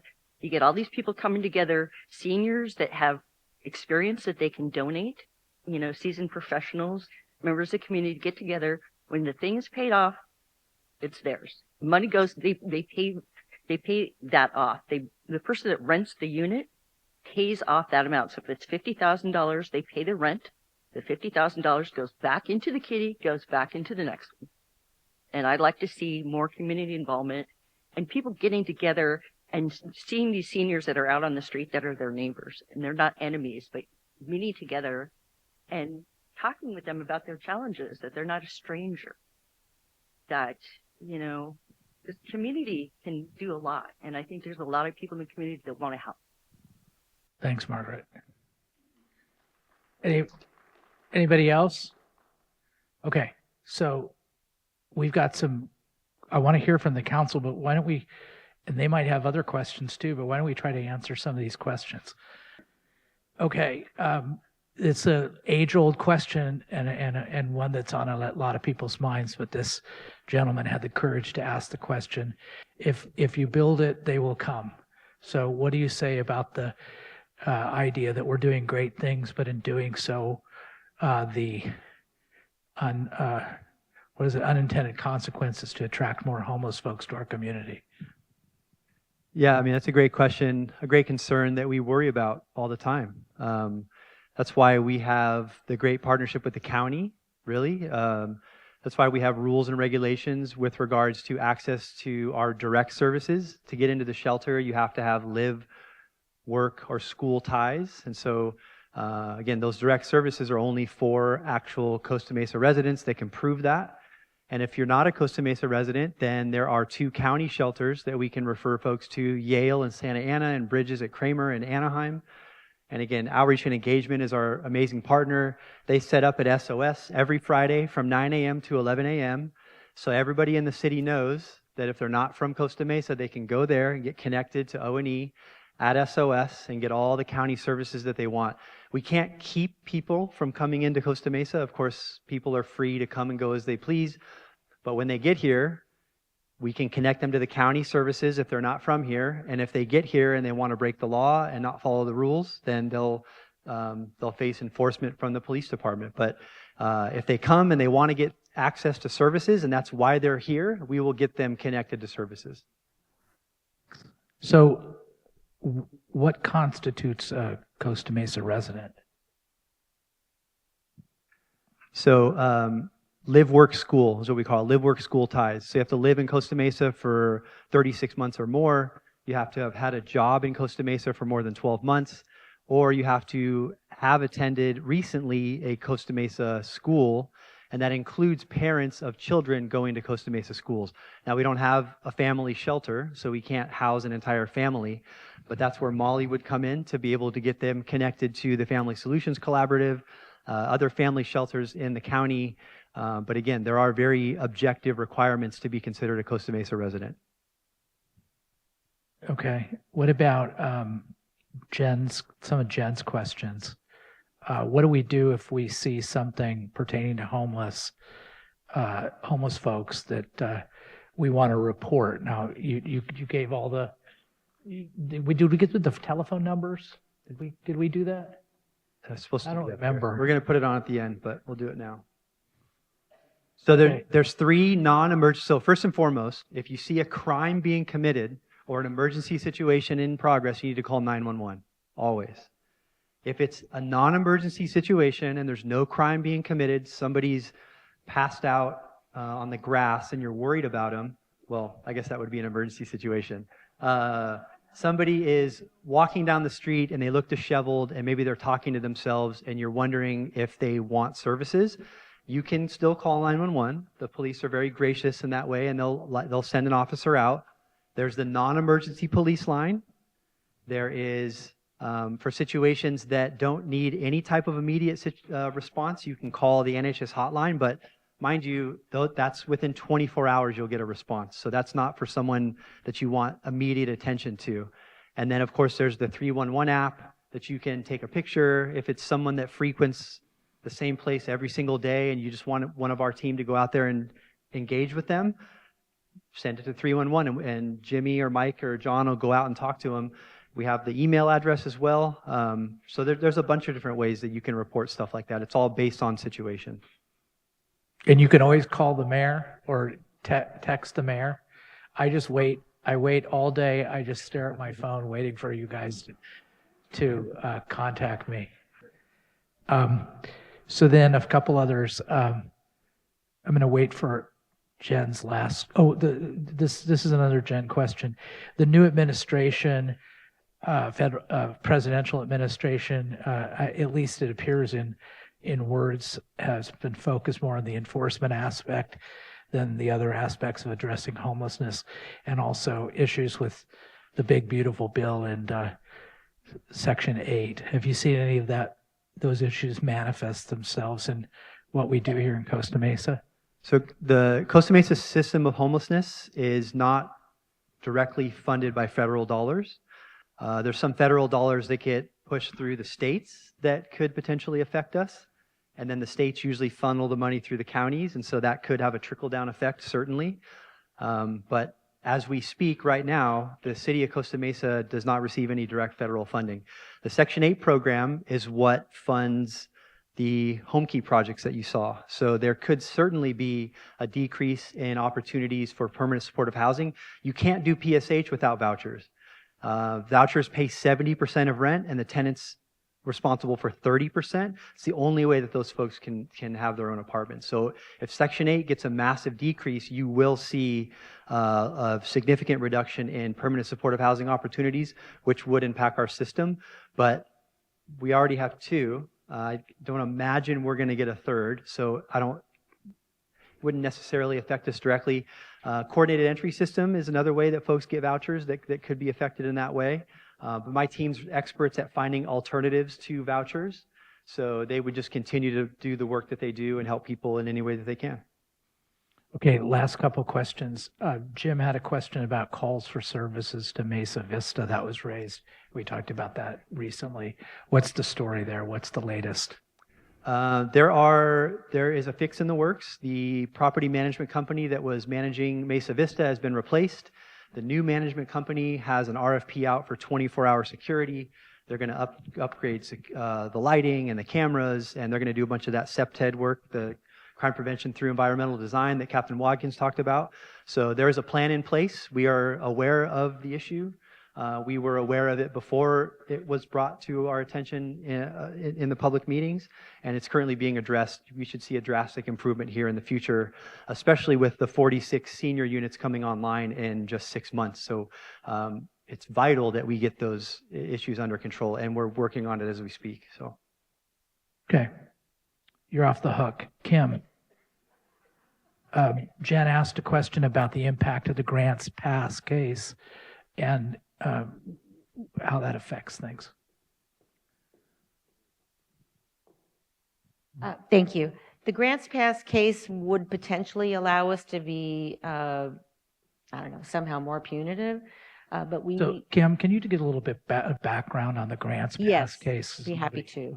So in the city of Grants Pass, they had passed an ordinance that basically allowed people to be fined and punished civilly for living in parks, camping in public, and so on.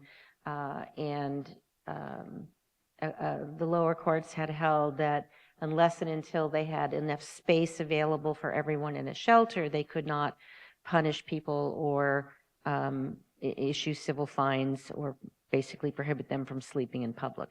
The Supreme Court, United States Supreme Court, reversed that decision and gave the authorities all over the country the ability to experiment with tools that they might need to address the problems of homelessness.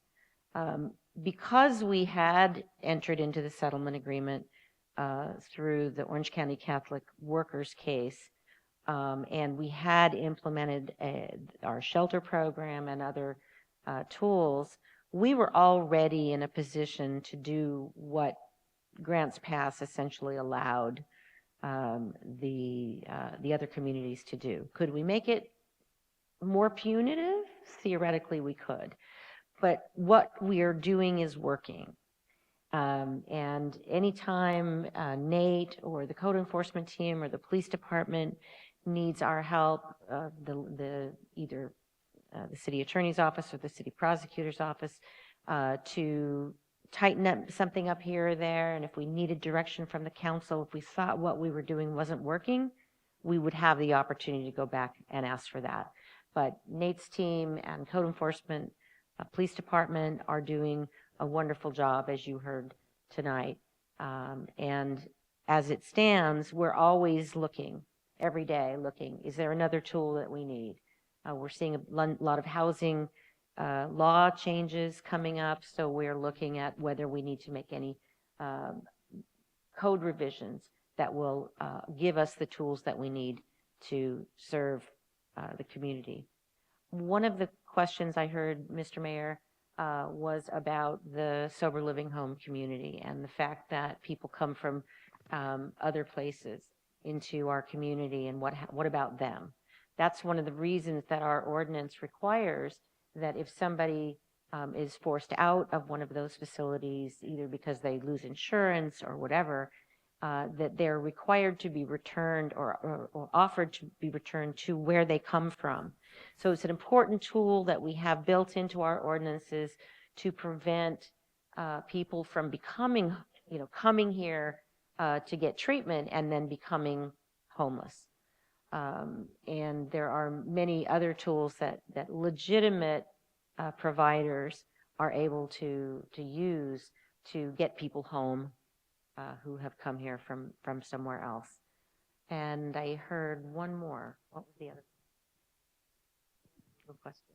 I don't know. I don't have another legal question. That was a good answer. Do you have one? Another legal question? So good job. Yeah, we could do our own another town hall just on the sober living home issue. Let's hear from the council. Let's go in just in the order of their sitting. Thank you, Kim. Great job.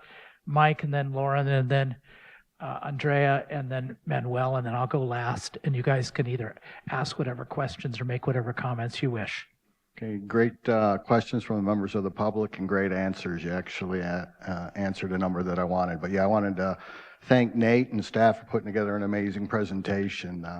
I had the opportunity to meet with Nate a couple months back, and there's a lot to talk about on this issue, and I barely touched the surface of it. And tonight, I'd like to thank everybody because I learned a lot about what the city's doing, and thank all the service organizations here and for all you do.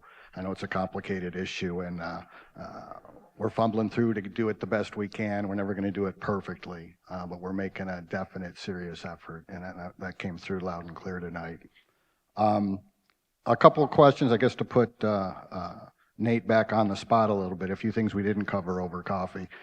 I'm just curious, have you done any metrics, or do you have any general understanding when you look at the number of the homeless or the unhoused that we have out there, root causes? Do we have like percentages that have mental disabilities or addiction problems versus those that are on the streets because of financial issues?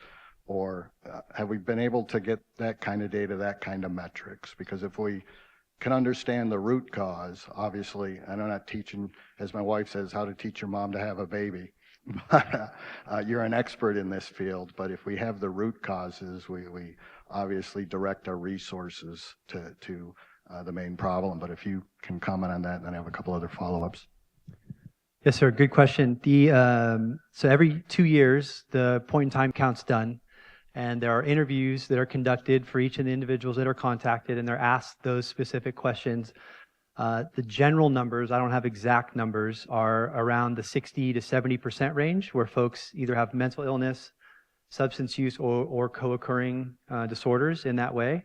So between 60 and 70% of the clients that we work with have SMI, serious mental illness, or substance use disorder, SUD, which is why it was so important to implement the behavioral health care at the shelter. If you are suspected or confirmed SMI or SUD, you're eligible to go into one of the behavioral health beds that, again, we've never had up until about a year ago. So it is one of the root causes, but I want to be clear that homelessness can happen to everybody at any moment. The average age in our shelter is like 60 years old. 63 years old is the average age in our shelter. Last I checked, there were only 25 or so individuals under 50. Everyone else, we saw the 88-year-old at the shelter. So it is becoming an older population, and they're not drug addicted. They're not mentally ill. They can't afford their housing. And so they end up on the street. And to be honest, sometimes they're the hardest ones to help because their length of homelessness is so short. They have a fixed income, so they can't afford housing. So they're not going to get PSH. They have to be able to afford an apartment on their own, but good luck with $4,000 or $5,000 a month. And they lived in Costa Mesa for 50 years, and now you want them to move to Corona. It's kind of a sad situation. So homelessness can happen at any time to anybody for a multitude of reasons, but certainly mental health and drug addiction can be one of those causes. Okay, thanks for shedding light on that. And kind of in the same lane as the discussion we heard, you guys are doing such a great job. Kudos. victims of our own success. You know, I hear that a lot from the community and constituents. And rather than, my thought on that is, you know, rather than be overly concerned about being a victim of our own success, we're so good at it that we're attracting.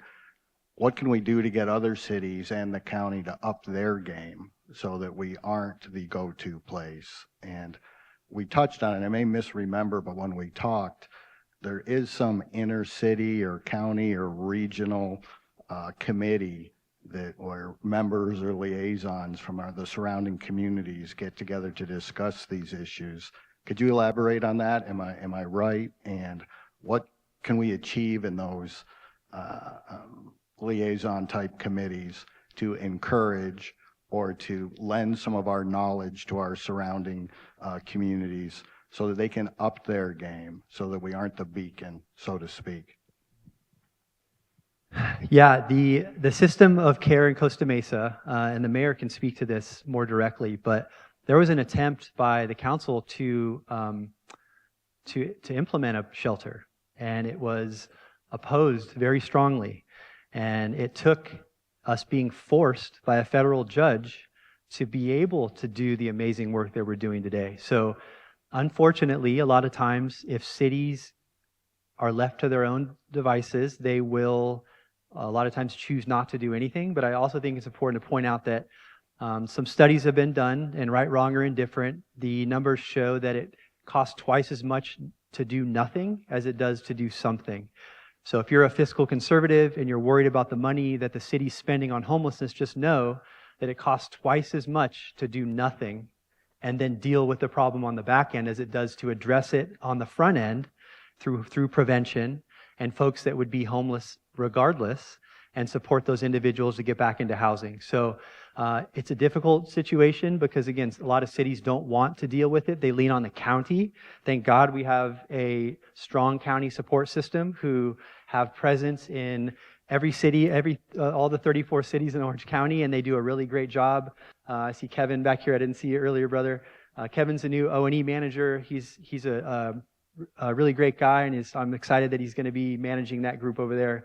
He's got a lot of compassion, a lot of experience in that field. But yeah, there are collaborative meetings where we can get other cities to try to address homelessness on their own, but unfortunately it tends to be silos of excellence in that way unless people are forced to do so. And last question, so I don't monopolize the rest of council members' time, and this is just for my informational purposes. It seems that there was some talk or some rumblings, or I seem to hear several years ago that Sacramento, or at least Northern California, was starting some sort of homeless court, some sort of a program where, again, it kind of pivots on the Grant Pass dilemma, that you have people that need help, but the law made it difficult to encourage or even force them to get the help or get them into these, and they had implemented some programs where they would actually acknowledge their due process rights and hold these administrative court proceedings. Anything ever happened with that, or do you have any knowledge on that? So to be clear, there's two programs. You mentioned homeless court. To be clear, there is a homeless court program that can help redirect justice-involved individuals through a separate process to where they don't go through the normal criminal process if they meet certain criteria and if they do certain things. They address their housing and their health and their income, they can get around some enforcement action. That's currently happening. I think what you were referring to, though, is the Care Court program, which was funded by Prop 1, which is how we got our $4.2 million grant to add behavioral health care at the shelter. That was originally designed to be able to force people into treatment. It's tied up in the courts, to give you a short answer. That taking away someone's freedom to force them into mental health treatment is currently tied up in the courts. I don't know if it's ever going to get out. You can voluntarily enter that program, but I think they've had like 14 in 2 years across all of Orange County. So not a whole lot of success there. But again, it funded our behavioral health beds. So it's a great program in my mind. Thank you very much. I'll pass the mic.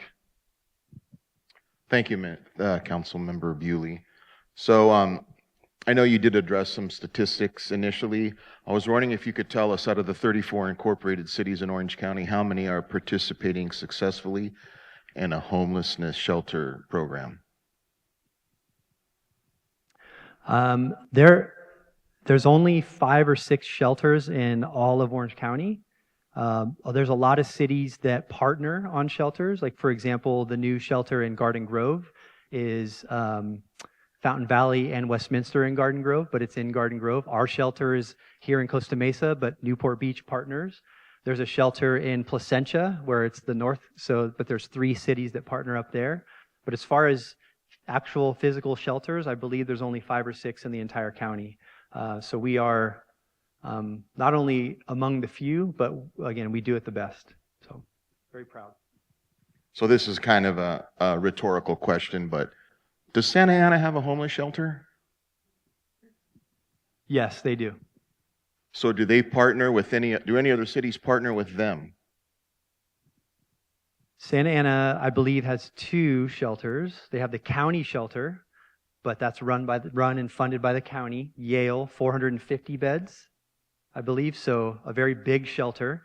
And then they have Carnegie families, and yeah, I'm looking at Molly because she's the family guru over there. So they have 2 shelters. One's county. It's not really theirs, but they do have their own as well.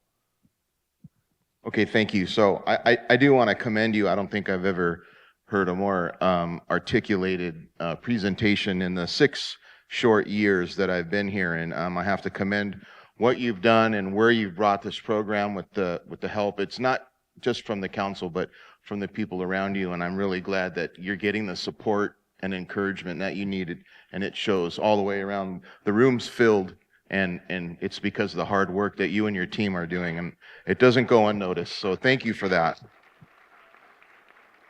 Yes.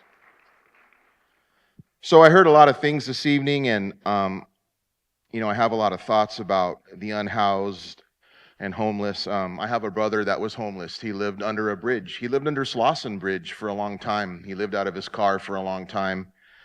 When I finally got to him, he was on drugs, heroin, and he had nowhere to go and didn't really care, and it took a few years to try and get him back on his feet. So I have firsthand knowledge of what it's like through family to be homeless, and a statement was made that was very impactful earlier in the evening, and it's, you can't arrest your way out of homelessness. We can't just start arresting people. That's not a solution. I know when you see someone on the street, the first thought you have, and I'm guilty of it, is you kind of get pissed off. Why is this homeless person on the street? Well, we have to address it.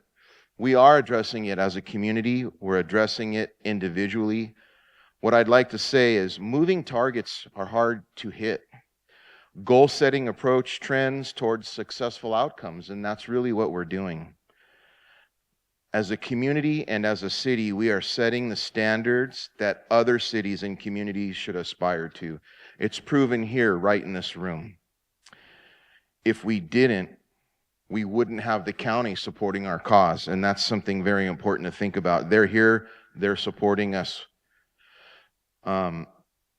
I would like to ask you another question. If there's a metric to measure, how successful are we when we do help the unhoused? Is there a metric or a way that we can measure our level of success? Our success rate over the going on 6 years since we've been keeping track is just under 20%, which is almost double what other folks would list as their statistics. And again, our system of care is impressive, but it's the people that work here in the city of Costa Mesa that make us successful in that way. So the people make all the difference. Okay, thank you. Most of us should try to aspire to have your level of commitment. Couple of more comments I'd like to make. There were some comments made about fear. Fear doesn't govern our decisions. What we do is we consider our actions and the outcomes. And if we were afraid of what was going to happen based on our decisions, we wouldn't have any outcomes. And that's the truth. Right now, we've moved proactively, and like Nate said, it would be twice as bad if we did nothing. Most cities that are afraid to do something have a much larger problem than we do. So I do want to thank all of those who move forward without being afraid. Really important. Let's get to a couple of more things. Oh yeah, that's right. something came up about a high service count, high service call count. What I'd like to say is a high service call count doesn't constitute a failure on our part or your part. Police department, staff work very hard to make this community a welcoming community. And I would say that if we have an area that we need to improve on, we will definitely work on it. And I do appreciate any criticisms that come forward. That's what we're here for. We're here to be critiqued. We're here to work for you. We're here to provide solutions for the problems that we have or the shortcomings that we have. In closing, this is what I'd like to say. It's not about improving the quality of life for one. It's about improving the quality of life for everybody, the housed and the unhoused. Thank you, Nate, for everything that you're doing.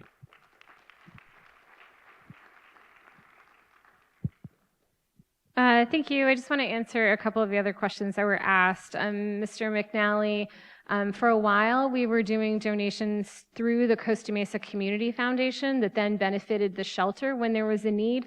I don't know that that need still exists, so let me find out, and we'll post something on the website about where we can take private donations. Thanks for asking that question.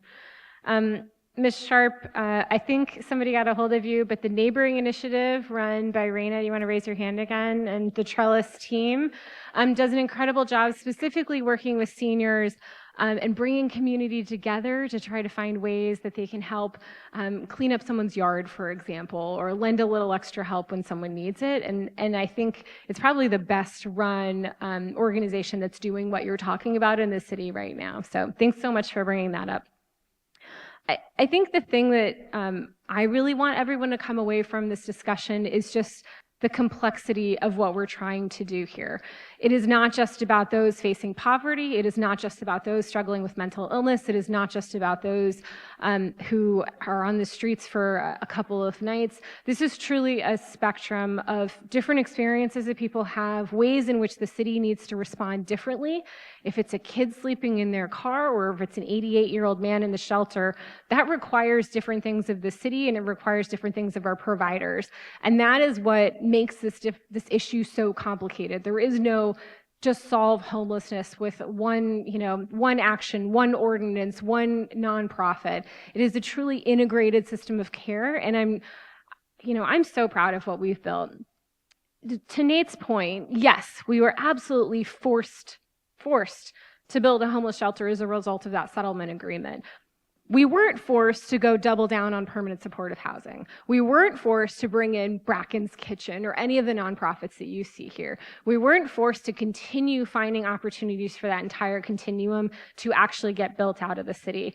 Ms. Cappellini, yes, we need more caseworkers. Absolutely. Couldn't agree more.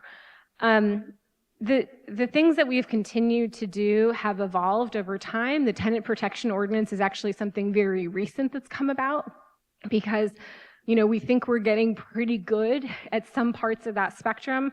What we haven't figured out yet is how to kind of stop the flow from the beginning. The huge numbers of people who are struggling with the cost of housing right now and becoming homeless as a result. And so that's kind of upstream where we need to keep working. And I think where we need to continue investing as a city, thinking about how we can contemplate housing that is more affordable. That is part of what the initiative, Ms. Tai, do you want to raise your hand? Director Tai is leading an initiative right now where we are popping up at events all over the city and people can provide input on this question of housing. Part of my passion is about Newport Boulevard and Harbor Boulevard and how we can reinvigorate them, some combination of mixed use, commercial, housing on the bottom. Let's think differently about how we can do that. And if we can create some naturally occurring affordable housing in the process, all the better for what we are trying to do here in Costa Mesa. So thanks everyone for coming out tonight. I really appreciate the input. Thanks. Thank you, Mayor Stevens. Thank you everyone for joining us today on this Wednesday night. And thank you to all the members of our community that were here tabling, sharing about how they help out with this ongoing crisis we face, not only in Costa Mesa, but in California and the country. I thought it'd be good for me to kind of share a little bit of my perspective of where I stand when it comes on how I look at solving the issue of homelessness. For me, it really comes down to three main goals for Costa Mesa in terms of our capacity, what we can do. The first is what we're doing working? Are we actually getting folks off of the streets into a safe place? But even more importantly from that, are they going from a safe space off the street into housing? Looking at our numbers, I did some quick math. I could be a little off, but it seems about every year, about 34 people seem to be put into housing out of the shelter. And that to me is a remarkable thing. Second, is it financially feasible? Is what we're doing something that we can afford to do within our budget constraints? And I think the fact that we found partnerships with Newport Beach, the fact that we have partnerships with the County of Orange that subsidize our shelter is a good thing. And finally, the thing I look at last is, are we following the trends in our neighboring cities? And are we seeing what their shifting attitudes on homelessness are? I am not naive. I know a lot of cities looked at the Grants Pass case as an opportunity to be more punitive with their homeless. And so long as it's not impacting us in Costa Mesa, I do not want to change course on what's working. But should things change, I think we should also adapt and be amenable to adapting. This is always going to be a moving target. Because sadly, the truth is, when it comes to homelessness, the issue is in its name itself. It's people without homes. They're homeless. And this ties back to what I always talk about on the council dais, which is housing affordability, not just in the sense of for rent, but for home ownership. I've said it multiple times, homeowners have a big advantage in that their mortgages don't increase year after year. Renters do not have that same luxury. And it's really saddening me to hear that a majority of our residents in the shelter are actually seniors. This is going to be a growing reality as we face the fact that SoCal has not built enough homes, not just Costa Mesa, but all the region. And that's why I keep hammering home away that housing solution for homelessness. A couple quick thoughts as we progress. I thought some great questions from Mike and from Lauren and from Andrea and from the audience, quite frankly, about how we are trying to adapt to this thing. But one thing I want to reiterate that Lauren really touched on is that it's important to be compassionate to those that need our help. It's very easy to say they're all drug addicted, and some folks may be, but some folks are just someone that had a rough month. There's a lot of folks in my community that live paycheck to paycheck, and I don't just mean renters. So I think having that humanity is really important because a lot of us may be closer to that reality than we may think. But more importantly, as long as we're able to do it feasibly and in a reliable way, I'm supportive of doing this. So thank you again to everyone for joining us today, for sharing your input, for sharing what you think we can improve. And what I'll end with is this. I'm always open to innovation. I'm always open for modernization and improvement. And if there's something we can do better, I want to hear it. And I don't view criticism as a negative. I view it as an opportunity for us to assess and evaluate our own systems. So you, the residents, do not fear. If something is wrong, please let us know. As the mayor said, my email is manuel.chavez@costamesa.gov. So please let us know if anything needs to change. Thanks. Thanks, Manuel. So just when you think you've heard everything, I get the microphone. I'm very proud, of course, of where we're at right now, and I'm proud of the great work that Nate and his team and everybody who spoke, Renee and Captain Watkins and Kim Barlow, and Cecilia Gallardo-Daly, and everybody who spoke. Thank you for all that. Thank you for all the work that you're doing. One thing that would have been really good to have in the slide, though, and I'll take it on me because I could have made this suggestion, is I don't know if you remember it, but so in 2018, we got wrapped up in that lawsuit with the River Trail. And that was the impetus for us going in and negotiating the agreement that Kim Barlow mentioned. And then as Andrea talked about, is we moved forward with the shelter, and it was one of our first votes as a group of 7, and we had it at the senior center, so not too far away from here, right down the street. And at the end, Arliss Reynolds had the foresight to get us all with the green paddles, because we used to vote with green paddles, and we took this iconic photo of all 7 of us voting for the shelter. And that was a pretty politically courageous thing to do. And to think that we got all 7 of us to vote on that was quite something. And I was looking in my phone for that photo. I couldn't find it in my phone, but it exists somewhere. the root cause is an interesting issue. There's a really good book, if you're interested in reading a book. It's called Homelessness is a Housing Problem, is the title of the book. And the conclusion is that homelessness is a housing problem. And what they do is they look, and a lot of people say, as we talked about root cause, oh, it's mental illness, it's drug addiction, these issues. But when they do the scientific data, there's really no it's poverty. It's even, they might say poverty. There's no correlation to areas of the country that have great drug addiction problems and also have great homelessness problems or even mental health problems. It's the relationship between income to the cost of housing, right? And so, I break it down to the root cause is money, right? And you can establish that there's tons of people that have mental illness problems that live in houses much nicer than my house. Tons of people that are deeply drug addicted that live in beautiful homes. But there's nobody who has a $10 million net worth that lives on the street in Costa Mesa, right? So when we're dealing with this issue, as Andrea said, it's a multifaceted, complicated issue. There's things that are happening that you might think are one-offs. For example, you will see our developmental services department being very focused on getting our rezoning done, okay? That's to provide a greater supply of housing, therefore reduce the cost of housing, and therefore address it upstream and have fewer people fall into homelessness.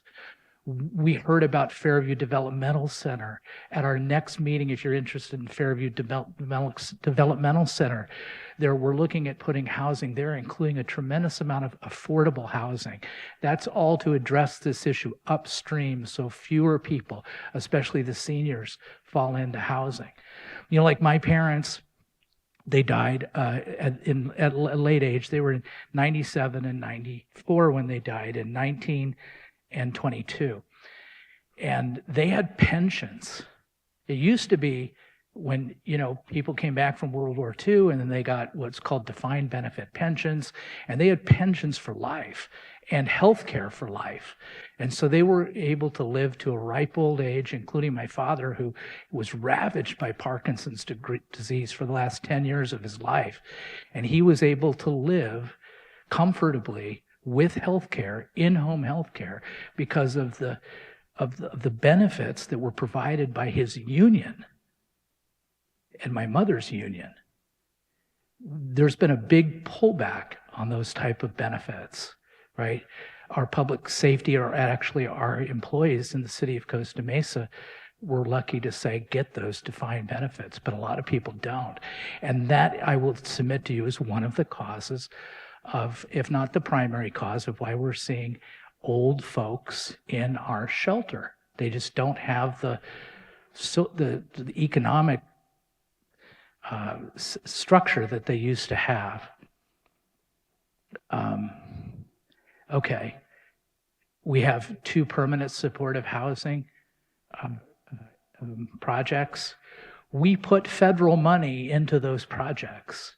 So I would like to thank the United States Congress of 2021 and our president at the time, Joe Biden, for providing those resources to us, because those projects would not exist without them.